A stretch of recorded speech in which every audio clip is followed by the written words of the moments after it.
We're going to take you live to Canberra now for an update from Prime Minister Scott Morrison. Komisi Kesehatan Mental Nasional. It has been 2 months now since National Cabinet first met. Indeed, leaders reminded me this morning that leaders have met more often in the past 2 months than around about the last 10 years over the course of dealing with this pandemic. And a lot has been accomplished in that time. And I want to thank the Premiers and Chief Ministers for the way they have come together with the federal government to respond to one of the biggest challenges that our country has seen, and certainly in the post-war era. It has been a very difficult time. Australians are hurting right here and right now, as we were reminded so terribly yesterday, with almost 600,000 people having lost jobs.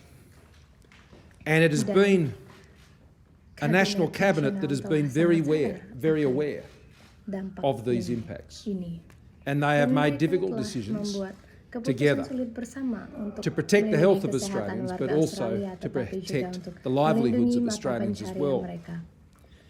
During that time, the National Cabinet has fought the virus together, and together with Australians, we have been flattening that curve very successfully. We have put the supports in place, both the health supports and the economic supports, to help Australians through this very difficult time. And indeed, this time last week, we made the decisions to put the framework together, which is now being followed, those 3 steps, which is reopening Australia and taking those first steps to see Australians get back into those jobs. Now the task is to really build that confidence and to get that momentum going as we move to the next challenge, which is to reset the Australian economy for growth, to support Australians and their livelihoods well into the future. Australia's Federation has stood up in the last 2 months in particular, and the Premiers and the Chief Ministers have played a great role in taking those steps together. And we've learnt many lessons about how we can work together better in the future, and we will have more to say about that in the weeks and months ahead. Today, the National Cabinet was briefed by Dr Kennedy, the Head of Treasury, Dr Lowe, the Head of the Reserve Bank, and Wayne Byers, the Head of APRA.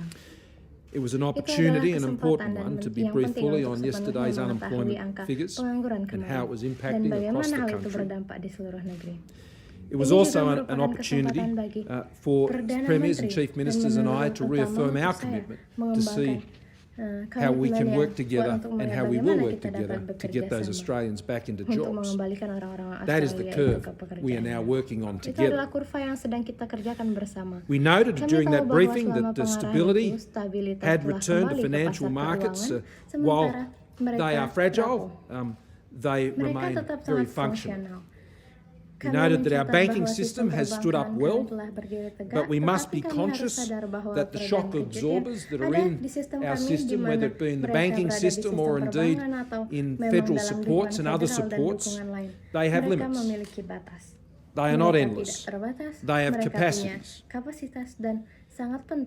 And it's essential that as we move forward that we continue to enable the credit to flow through our banking system to support those businesses who are taking decisions to reopen, to rehire and to move ahead.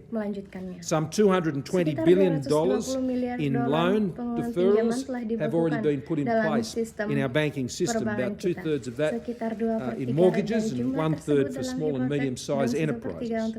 The banks have also not been enforcing, broadly speaking, covenants, and they've been holding off on revaluations and not pursuing recovery actions other than for pre-existing cases. Insolvencies are currently running below average.